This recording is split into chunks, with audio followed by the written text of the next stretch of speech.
What is up, you guys? So I am coming in at you on a Thursday morning from Ubud, Bali, and I want to talk about when it feels like there's no point to your life anymore, no point to do anything, no point to try to keep kicking and keep surviving and keep living, keep being in the life that you're in, no point to try to change it in any way. Just feels like it's gonna be the same old shit. No point to any of it. You can move to another country, you can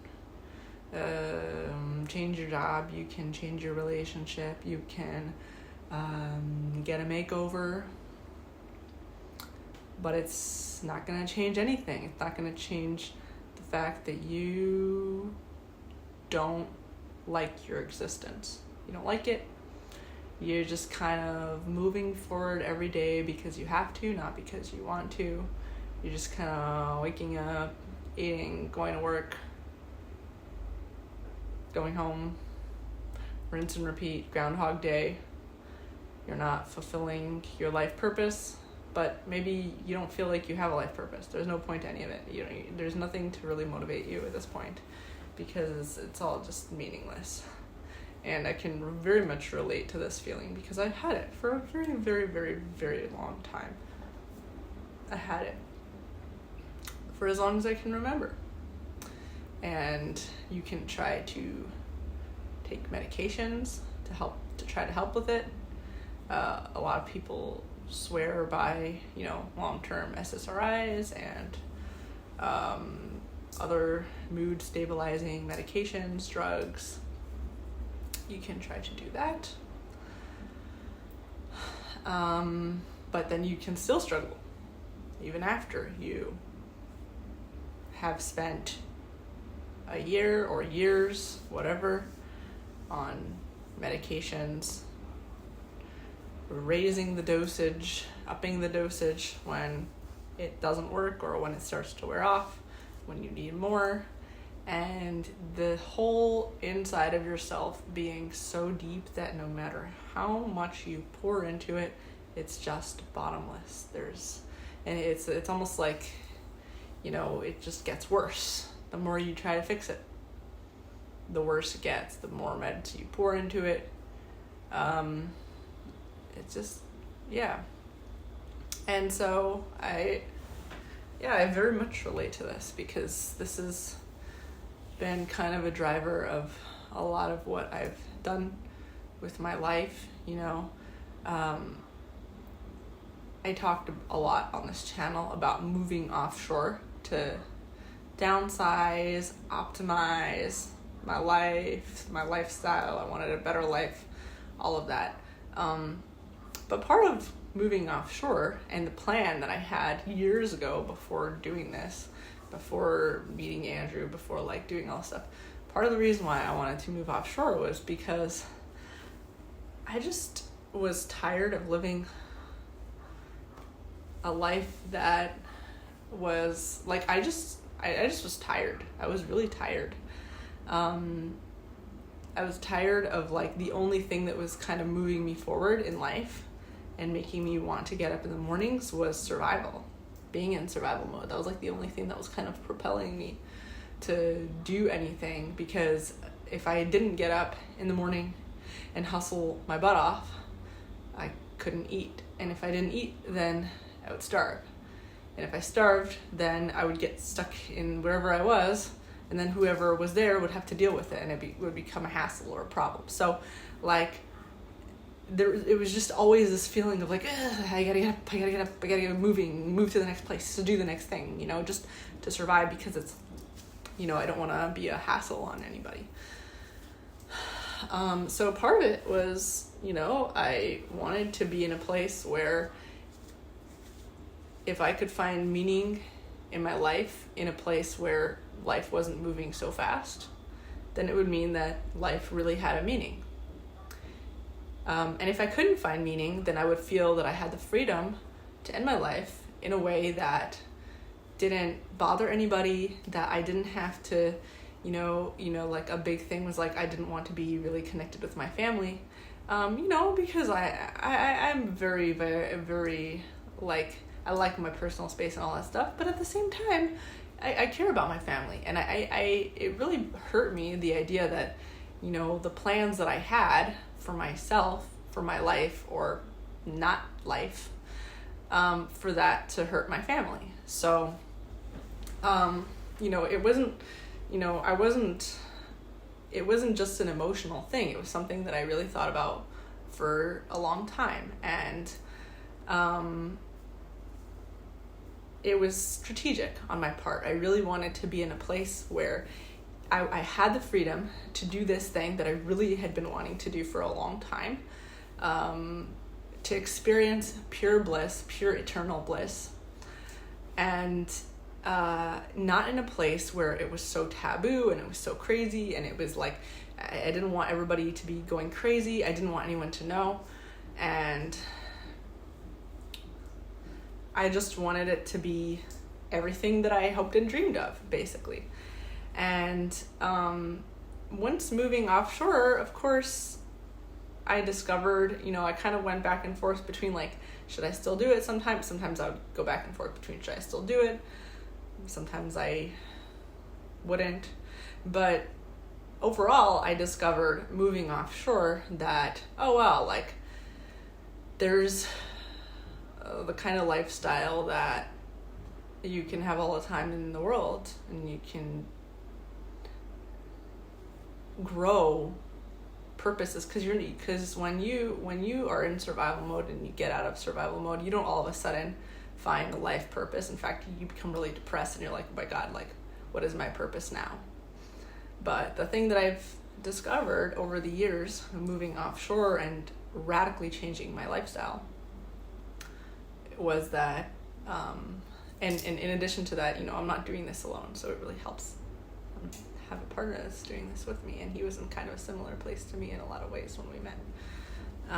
So it really helps.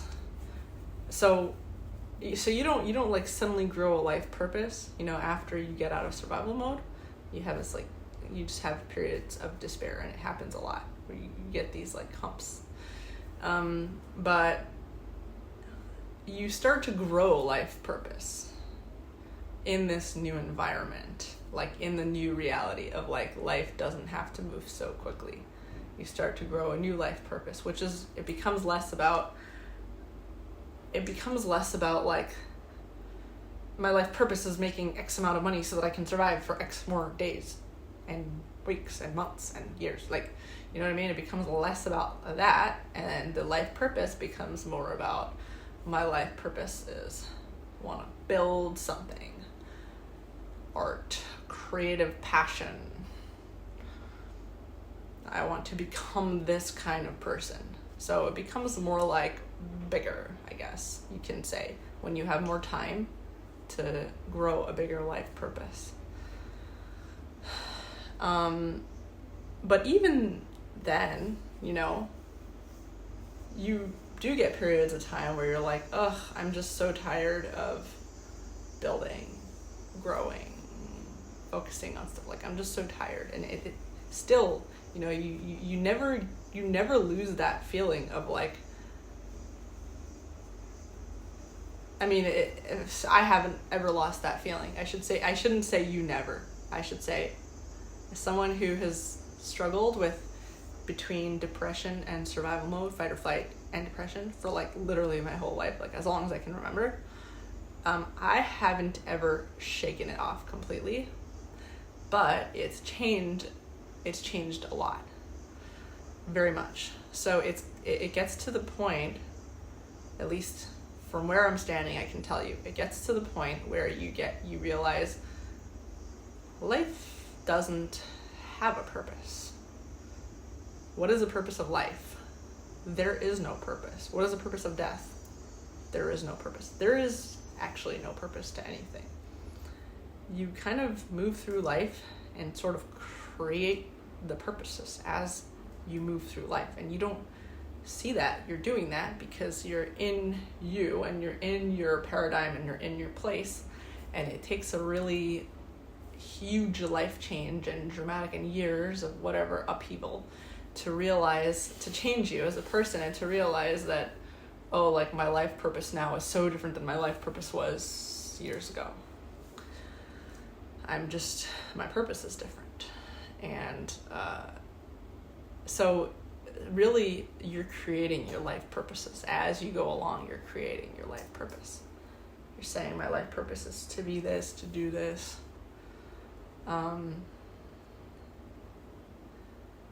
And it really does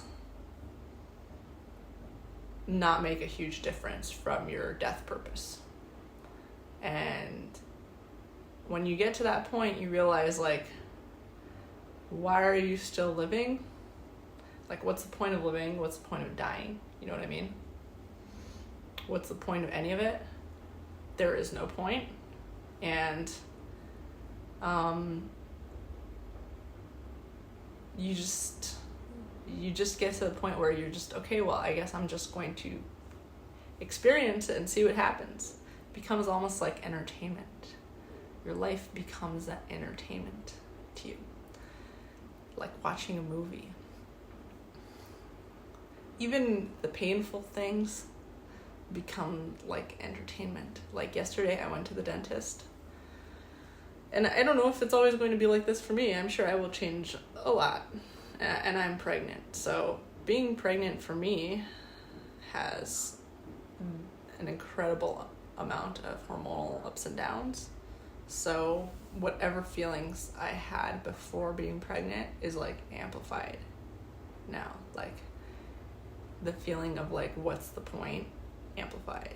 The feeling of excitement, amplified. The feelings of hopes and dreams, amplified. It's like everything is just so clear to me, which is a blessing. And I actually genuinely feel bad for men because they don't get to experience pregnancy ever.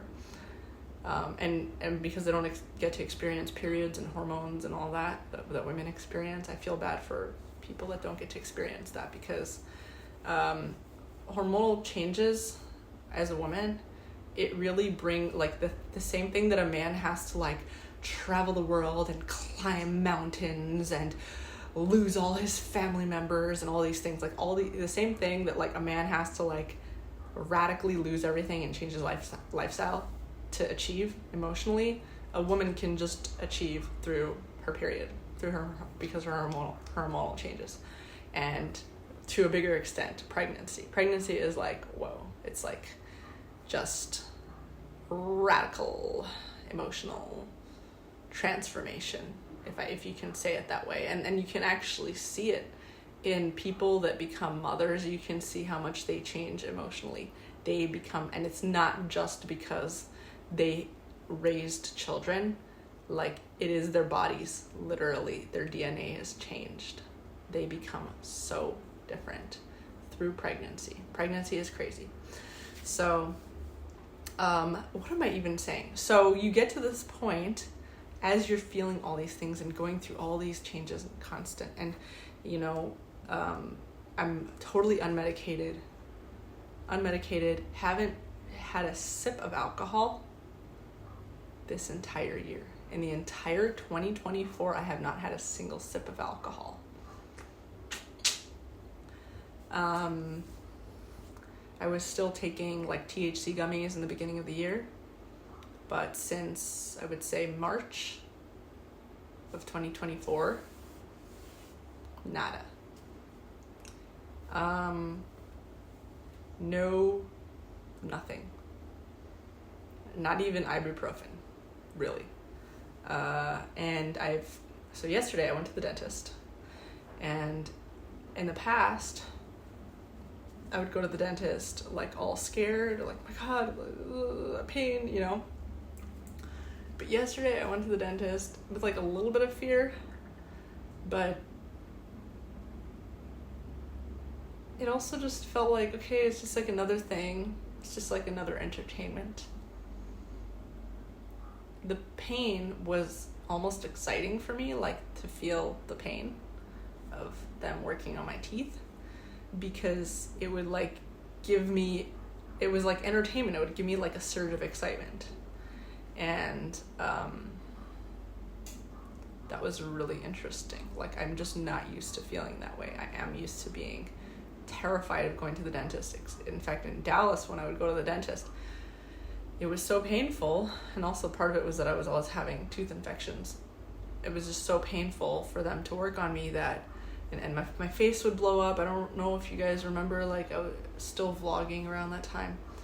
I had them put me under, I would have them put me under like nitrogen gas or something. A lot of dentists in the States do this. They put patients under nitrogen gas, especially if they're very fidgety, and it makes it hard for the dentist to work.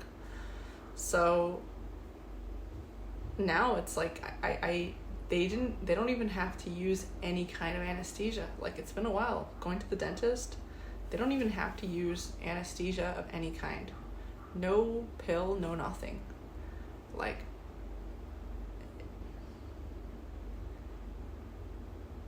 it's amazing how when you allow yourself, when you welcome the feelings of what people call depression.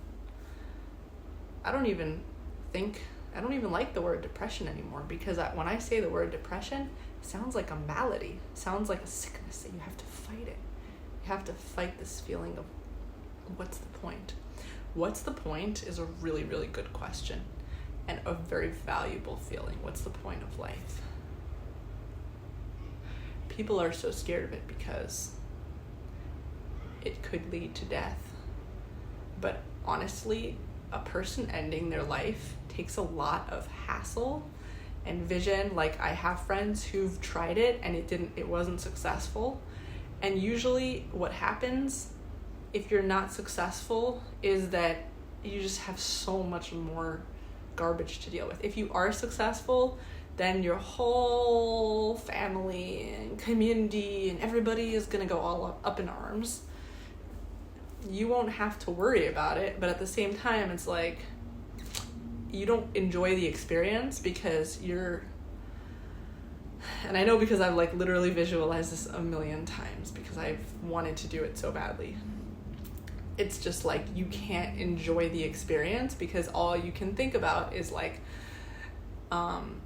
everybody in your life, everybody that's ever known you, basically becoming a dark hole on the planet. Everybody that's ever known you and everyone in your whole life, and like there's just so it's you just don't want to deal with that, especially if you're depressed, especially if you're in a state of mind where you're just seeking peaceful eternal bliss.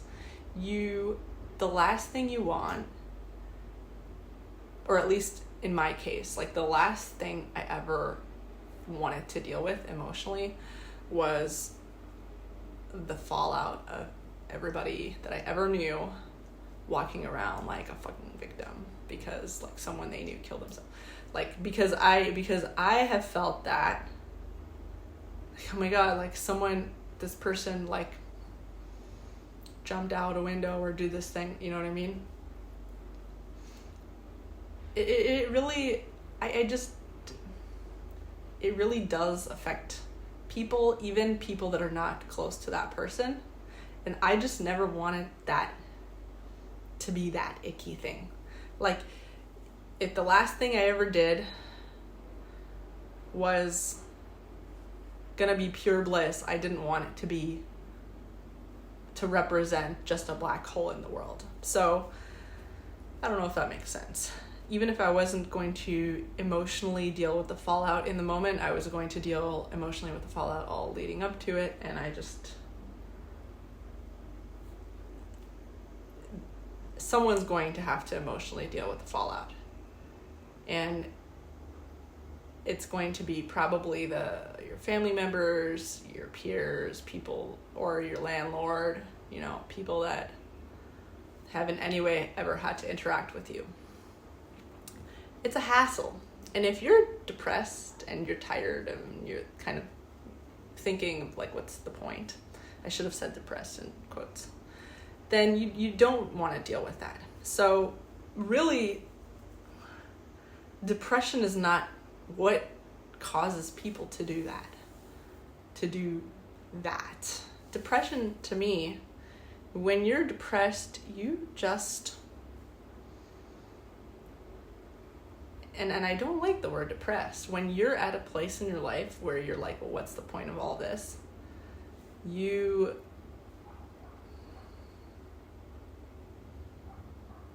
want less hassle. You want fewer people coming up to you and saying, is everything okay? Is everything okay? Is everything okay? You want fewer emotional monitoring. You want fewer people in your life. You just want to be just you and your thoughts and your experiences.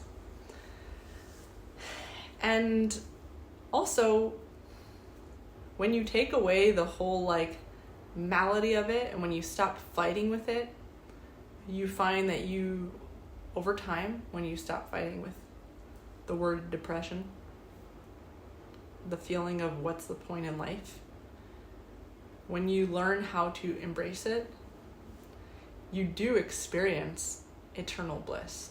You can experience eternal bliss in the way that you had always imagined death to be, because death is something that you can experience while living.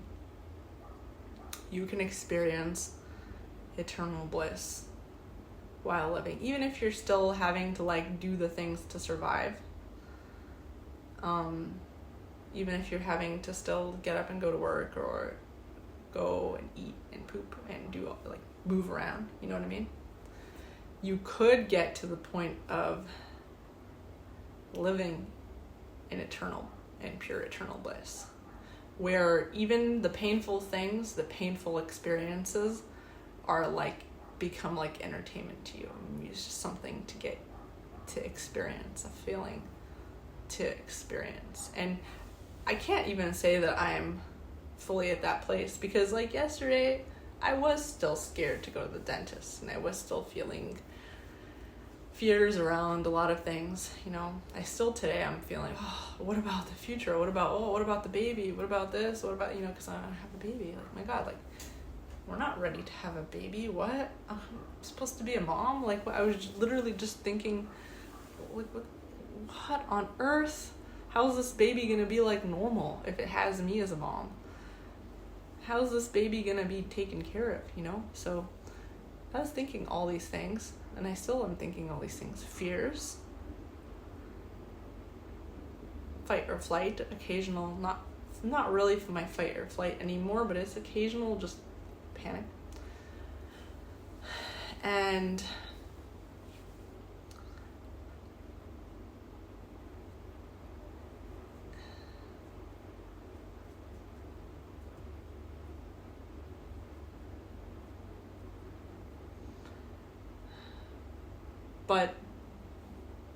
then when that subsides, oftentimes when the fear subsides, it goes down to, what's the point?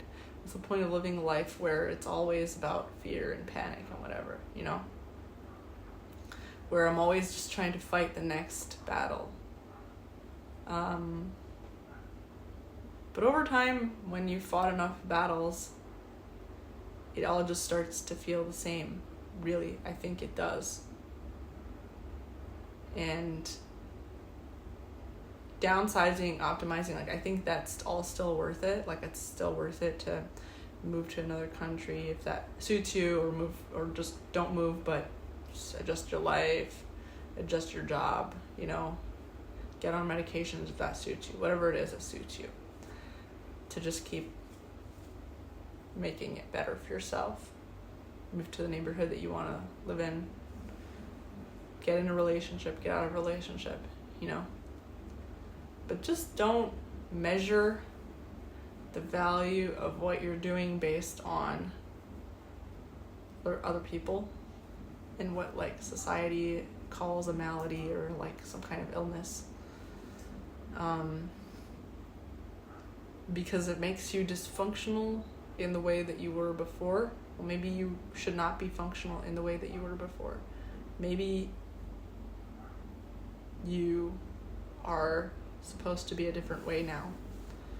Maybe you're supposed to be functional in a different way now. Maybe your function is to experience life.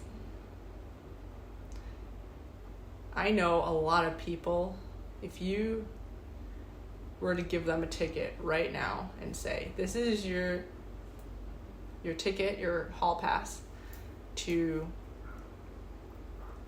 just press the delete button with absolutely no fallout.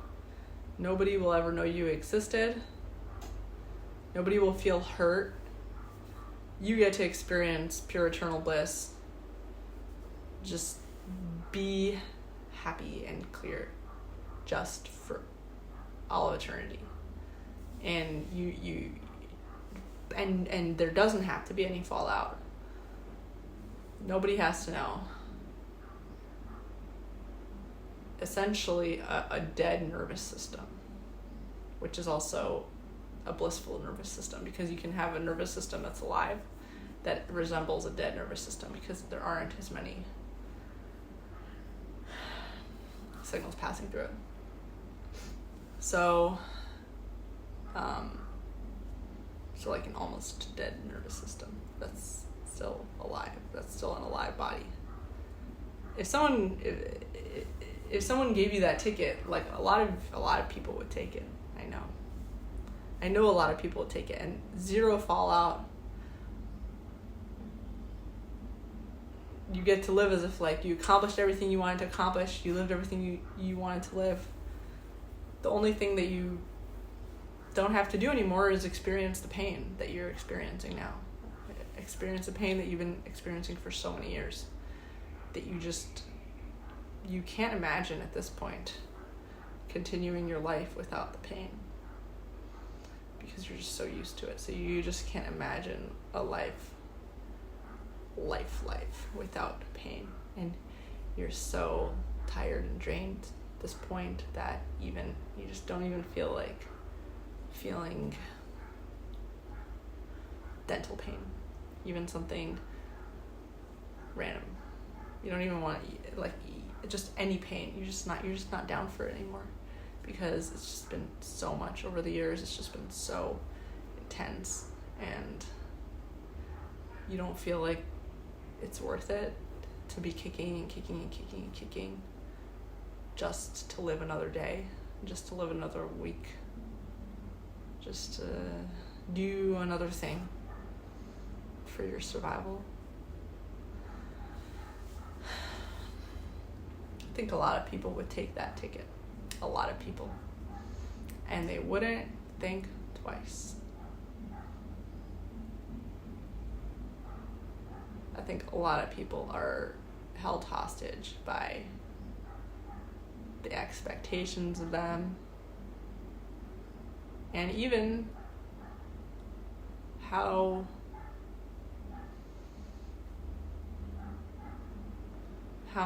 the fallout of death. But there's a blessing that lies in being able to do it, having it more easily open to you, and being able to not take it because you find meaning in no meaning, in a life with no meaning. That's the meaning of life, is that there is no meaning. And you're just, at this point, you're just kind of moving along without. And I think for me, I do have some purposes, some meanings. Like, I feel like I have a lot of meaning when I come here and I make these videos. Even if nobody was watching, I feel like there's a meaning for me. I feel very connected to like human consciousness. It feels exciting. It feels really exciting. And what will it do? Will it help someone? Honestly, I don't know. There's so many periods of time when I thought like these videos are not helping anyone. And I still felt really excited about making them. But I know that they do. But do I even want to help people? Do I even care about helping people? I don't even know if I care about helping people. Like, do I want, like, does it matter to me if people are helped or not helped? We're all gonna die anyway, you know? But it's still, for me, I think I've found meaning in connecting with human consciousness I think I've found just, it's just exciting. It's joy. It's an experience.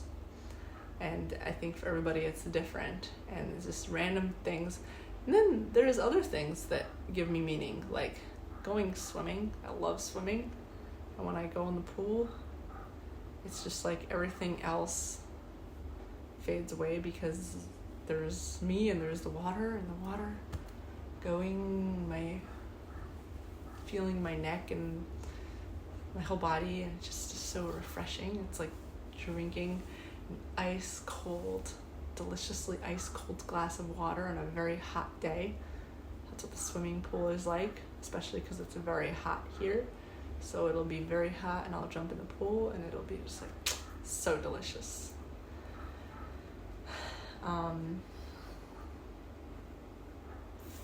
What other meaning is there? God. I've been praying. There is a meaning in God.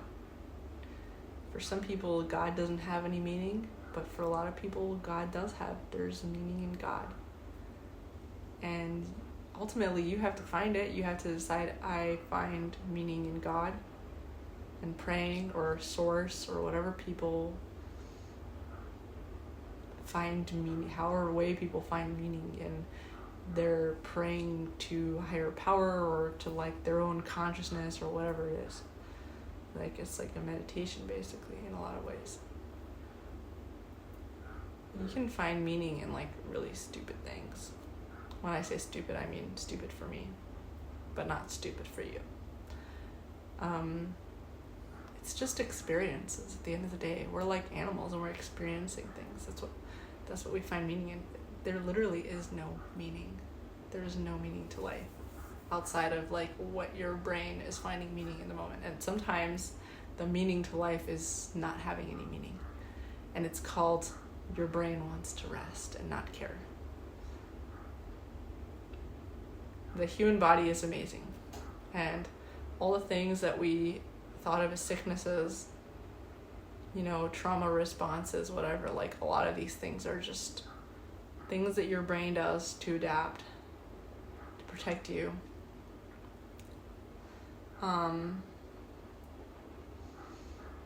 Your body's really cool, and it is a master of experiencing. That's what your body is. It's a master of experiencing. For some people, the experience in life is about being terminally ill with some disease that is like slowly eating away at them. And some of those people still want to be alive and experience through all of it, and some of those people don't want to. They would just rather like do not resuscitate, whatever. They would just rather go in bliss. I think that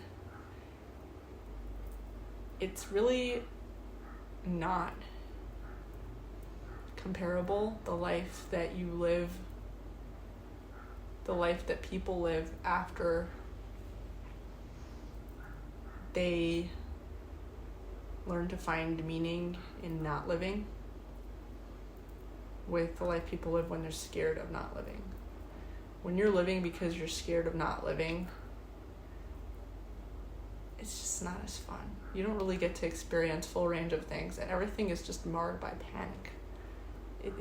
It's not your own choice. Living is not your choice. You're just living because you have to. You don't want to disturb your family members. You don't want to disturb your friends. You don't want to disturb your boss, You don't want to... And like, it's not like any of those people even care or know how you feel. Maybe they do, but they're not you. You're still you. You're still the one that has to feel the things you feel while being alive and being in like hell, the hellscape that is constant fight or flight, survival mode. So it's not your choice to live. You're just living because like to get to another day, so you can get to the point where you can get to the place where you could finally lay to rest in eternal bliss. I mean, that's what my life was. My life was, I had moving offshore as like a thing I wanted to do. And then I found someone that wanted to do it with me. And then it was like, oh, well, I could lay to rest in eternal bliss, or I could also like live to rest in eternal bliss, which is, both of those suddenly became an option. I think like when you have both life and death as an option, and death stops being so scary, and you start to learn to love it, and when you start loving things in your life that you in the past maybe deemed as very scary or terrifying, or like just such a hassle, your life becomes much more pleasant, more peaceful. And it doesn't happen overnight. It takes like a while. It's like a journey to falling in love with your own depression, in quotes. Falling in love with your lack of meaning in life. In fact, I think that I would rather live a life with no meaning. That's what I'm thinking now. Even though I've always said the opposite. I always wanted to live a life with meaning. There's no point of living a life with no meaning. We've just been saying that a lot, actually. I've been saying a lot that I didn't want to live. I mean, I was saying this a lot. I don't want to live a life without meaning. So much panic. But you know what? A life with meaning is so exhausting. So exhausting to live life with meaning. And it just makes life not worth it. I want to live a life with no meaning. And I want the meanings to pop up as they pop up. And because the word meaning is so subjective, it really depends on you. That's your translation of what meaning is. For some people, a life of meaning is that they're a suicide bomber. And they just blow themselves up and say, "Hello, Papa," and they that's their whole life, basically. Like, that's like the apex of their life, is just blowing up a square of people for God. And then, but that's not meaningful to you, maybe, or to somebody else. It might be meaningful to some people. It's like the word meaning is just so stupid. It's so subjective. Not stupid. So I want to live a life with no meaning. I want to live a life where even if I don't have a meaning in it, that liberates me from having to live it in a certain way. I can just live it how I live it and find meaning as it comes.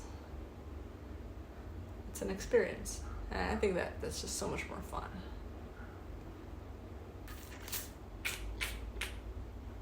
I don't really know if I helped anyone with this video.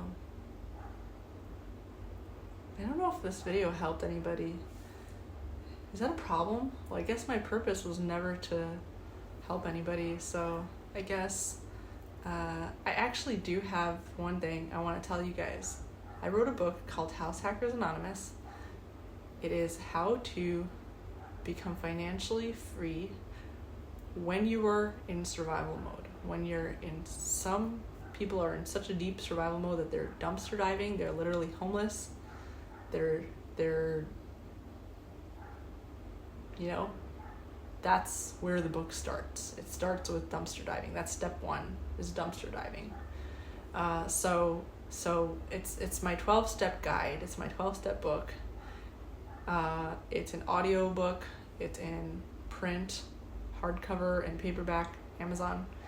And it's basically everything that I have done myself and that I know about going from zero to freedom, going from survival mode